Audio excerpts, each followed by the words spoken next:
Shreya Saxena and Saverna Ulka have ended up on two different paths in life. 42-year-old Saverna gave up a promising career as a hospital lab technician in 2007 to look after her children and aging in-laws. While Shreya, who is 30, has made a deliberate decision to be single and focus on her work with a global consulting firm. It's a choice that's becoming increasingly common for women in India, who are rejecting patriarchal traditions for females to prioritize marriage over careers. For me, especially, like, I've seen my mother care for the family, take the role of a caregiver, and sort of put her career aside to prioritize the caregiving responsibility. And growing up, I sort of started to realize that, hey, this is not something I want for myself. For me, it's very important. In fact, I've worked very hard to be where I am, to be very financially independent, to be very careful about my independence, making my decisions for myself. Sociologists say that mindsets in India are shifting and more women are opting to remain single. Developments in the legal system over the years have given more recognition to women's rights. Popular culture and social media have also helped to challenge India's gender norms. Definitely there are women, both in urban areas as well as in rural areas, who are choosing not to get married. We have many number of women across cities, definitely in our country. And I just don't want to think that it is only cities. It is cities and different tired cities where women are coming out of their natal homes in search of jobs, trying to build their own careers and determining their lives in certain ways. India's last census in 2011 tallied more than 71 million single women in India, up from 51 million a decade earlier. The 2021 census was delayed because of the COVID-19 pandemic, so newer data on the number of single women isn't available. Other recent government figures, however, show a trend that females in India aren't getting married as young as they were some years ago, and that women's participation in the labour force rose to 37% in 2023, up from about 23% 5 years earlier. Dr. Sen expects the number of single women in India to keep increasing. Trends suggest a few things, social changes suggest a few things, media, popular representation, journalistic pieces, what one sees in higher education institutions, what one sees in one's neighborhood, these do suggest that there is an increase in the number of single women. But Saverna did not have the option back in the day. Many women today still don't.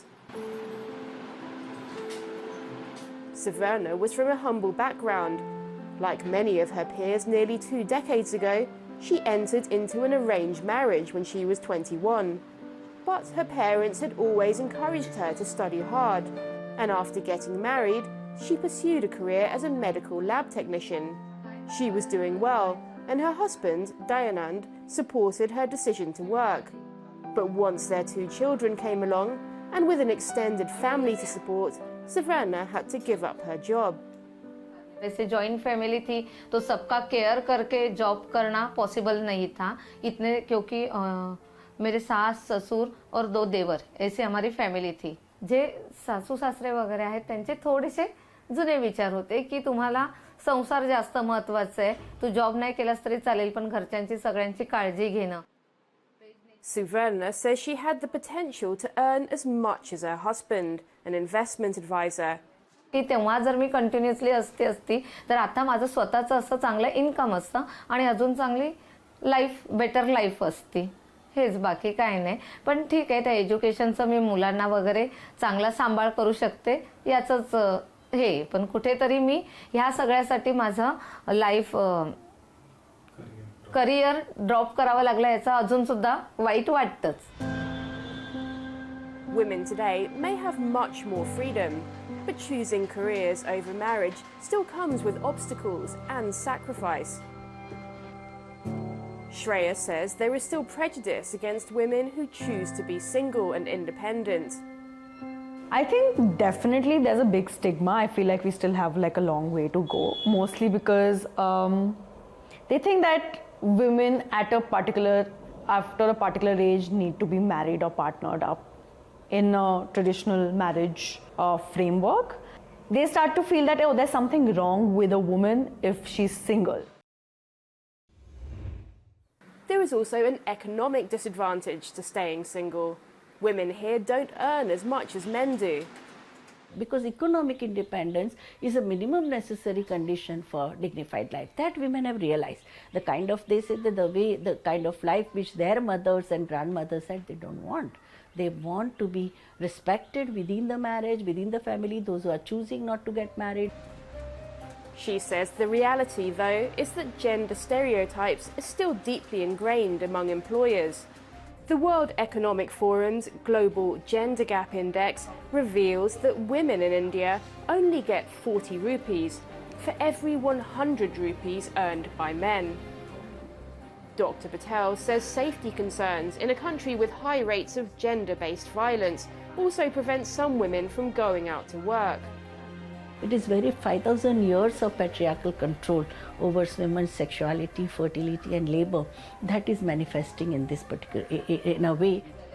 Suvarna says she has no regrets about getting married and having a family, and she expects her daughter Mansi to get married and have children eventually. But she also wants her to focus on having a career and financial independence too.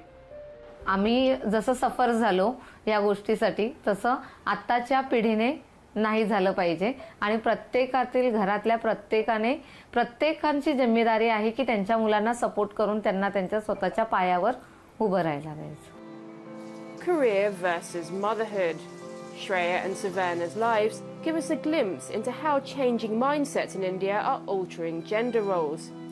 But they also reveal that some women today in India still can't have it all.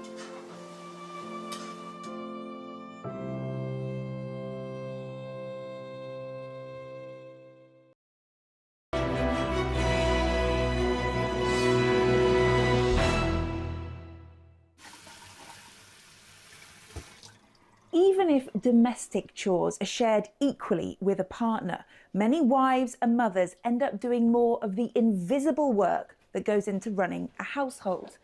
If they were paid the minimum wage for that unpaid labour, they would have earned $1.5 trillion in 2019, according to analysis from Oxfam. That's also often while holding down a job. And that's contributing to the growing number of women choosing not to get married or have children, as well as initiating divorce more often than men. Well, I've been speaking to American women about this growing pushback against the traditional expectation of what it means to be a wife and mother. Angela Goldstein juggles being a mother of 3 and running a business with her husband. Do you want some cucumber or celery, Oliver? Getting kids to school, fed, breakfast, lunches packed, that's the first thing. Then I have to get myself ready. I have a real estate office nearby, so thank goodness that's a short drive to the office.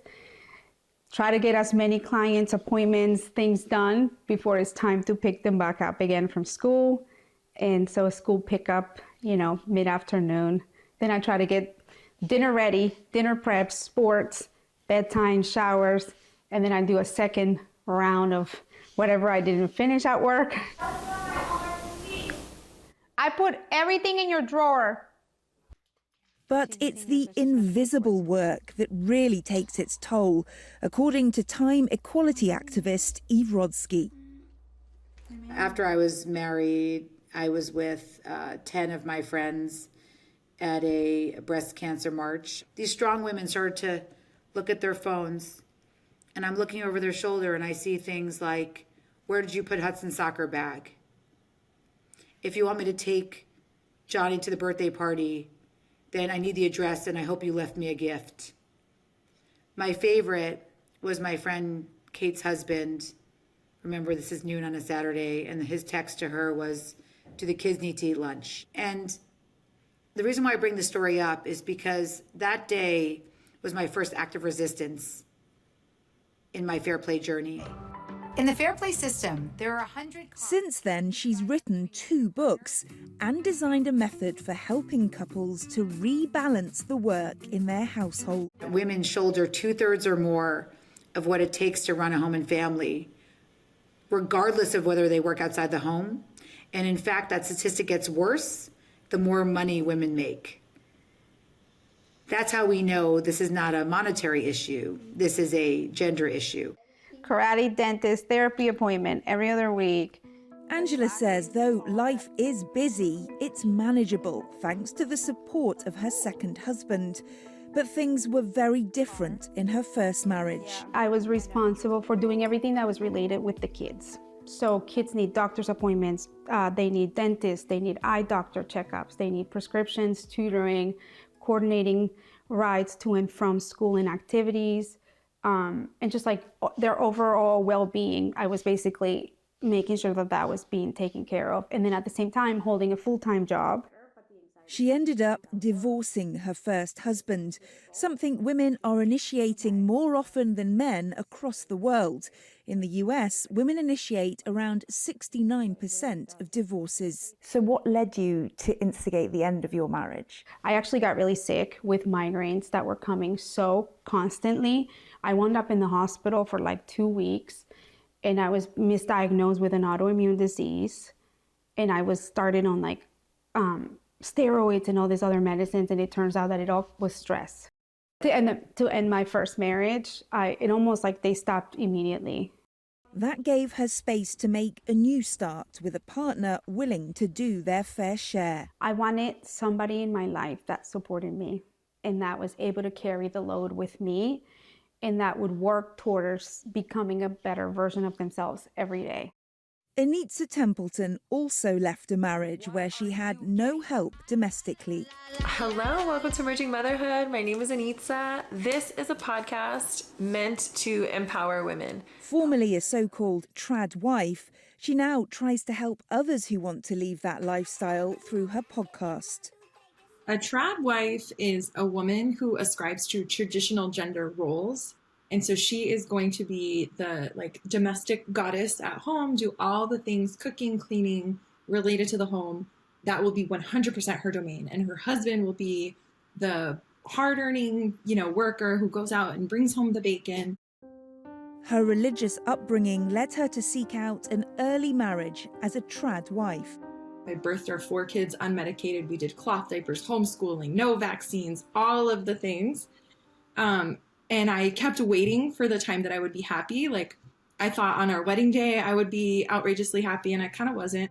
The demands of that life eventually took their toll, and after 8 years, she made a difficult choice. I had reached the end of my point, and I figured I'm gonna die. So I figure leaving is worth the risk. Daniel and I have been cooking a lot. Hugely popular social media accounts glamorize this lifestyle. But Anitza says in her experience, the reality is very different. It's dangerous because you lose yourself. It makes me want to cry, all the beautiful things that every human being was put on this earth and has to offer. And for these women to stuff it down, to just make bread and change diapers, you're killing yourself slowly. Eve Rodsky also sees it as an existential issue. This is not about who puts the garbage liner back in. This is not about who's taking the kids to school, who left a dirty dish in the sink. This is about our humanity and the people in our lives and whether or not we want them to thrive or whether we want them to die. Angela is very much thriving in her second marriage, thanks to the support of her new husband and the fair balance of domestic duties, proving that it is possible to run an equitable household. Unless you speak up for yourself, nobody is going to notice necessarily. And you have to take care of yourself. Otherwise, you're going to stop being able to take care of others. It can get better. But research suggests it hasn't gotten better for many women. Mothers report being responsible for more than 72% of all cognitive labour in the home, according to research from the University of Southern California. Advocates argue that won't change until men start to value and to share this work.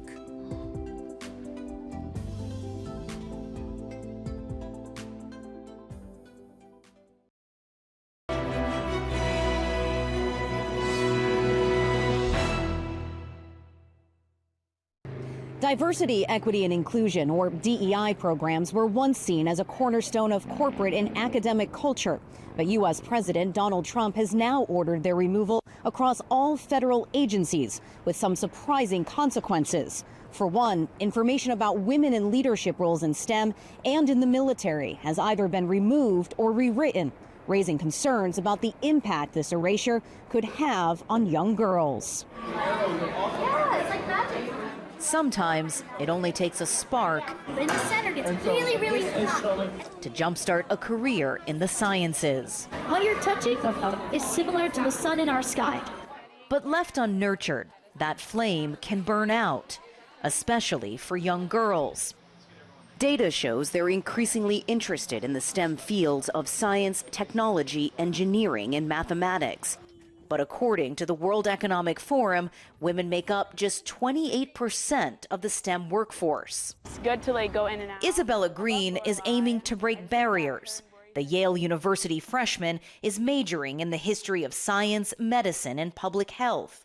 She wants to become a pediatric emergency room doctor. Fun fact, I guess, is I'm currently a certified phlebotomist, so I work in the hospital, inpatient. She's also started a nonprofit that works with hospitals to reduce economic disparities in pediatric cancer care. She credits strong female role models for her early and consistent success. Growing up, I know my mom, it was really important to her that I was surrounded by and mentored by women in STEM, especially women of color in STEM. So I always grew up knowing that I have a seat at the table. But finding and truly understanding the contributions women have made to the sciences and other sectors could get murkier going forward. Ours was caught up in U.S. President Donald Trump's dismantling of diversity, equity, and inclusion, or DEI, initiatives. We can ignore. At its core, DEI focuses on creating workplaces where everyone, especially people of color and women, feel welcomed and can thrive. But the president views DEI as an illegal and immoral discrimination program. And on his very first day in office, here's a big deal, merit. He signed an executive order eliminating DEI programs within the federal workforce. We will forge a society that is colorblind and merit-based. Federal agencies have scrambled to comply. Within days, DEI-focused web pages vanished. Staff trainings were canceled and diversity offices shuttered. DEI is dead at the EPA. We've killed DEI at the Department of Energy. Initiatives aimed at women have been among those targeted. The U.S. Military Academy at West Point has shut down female-focused clubs. The Army Women's Museum website was temporarily pulled offline, while a page dedicated to women's contributions in the Navy now comes up, page not found. Some of the pages focused on women that do remain available appear to have been altered, some rewritten or dulled down. This page, for example, is dedicated to Vera Rubin. She was a renowned astronomer, a pioneer in dark matter, and a champion of women in science. A federally funded observatory has been named after her. Now, on January 19th, which is just one day before President Trump took office, her biography on the observatory website included a paragraph that stated that science is still a male-dominated field, but that the Rubin Observatory is working to increase participation for women. If you go to that same exact page right now, that entire section has been removed. NASA has also limited its focus on female accomplishments. The Women at NASA page remains operational, but when you click the link to explore the gallery, it's a dead end. Its Women's History Month page has also changed to now include men, renamed Faces of NASA. A spokesperson telling CNA that the space agency is committed to engaging the best talent and that it has complied with the requirements of executive orders. What is happening now is truly unprecedented. Victoria Wolcott is the director of the Gender Institute at the University of Buffalo in New York. She worries that the rollback in DEI policies and the erasure of female accomplishment from the public space could discourage young girls from entering STEM fields and reduce diversity in scientific research, potentially impacting public health outcomes. There's a lot of fear now that we're going to be pulling back those programs, and what's going to happen to those young women who are, highly skilled but may not be able to enter into those workplaces as easily. For those on the other side of the debate, like public policy expert Sherry Sylvester, the dismantling of DEI is considered a good thing for women, who, she says, will know they've been put into a job based on merit, not gender. Equity in DEI means that everyone who enters the race has to win the race. And if you don't win the race, the message of DEI is that the deck is stacked against you if you are a minority or if you're a woman. And that is just antithetical. Do you believe that discrimination still exists or does exist in the workforce and public jobs? Of course discrimination still exists, but the important thing to remember is that DEI does nothing to obliterate that. In fact, it's counter. It makes us hyper-conscious of race, hyper-conscious of gender, which is not what we want. As for Isabella Green, she worries the rollback of DEI programs will create more obstacles for young girls looking to enter the sciences, especially young women of color like her. Even though I'm already through the door, so I think that we just all have to remain very optimistic and understand that we deserve to be here and we're here for a reason. Part of the reason now to hold the doors open to young girls who come up behind her and not to diminish or erase the achievements of the women who came before her.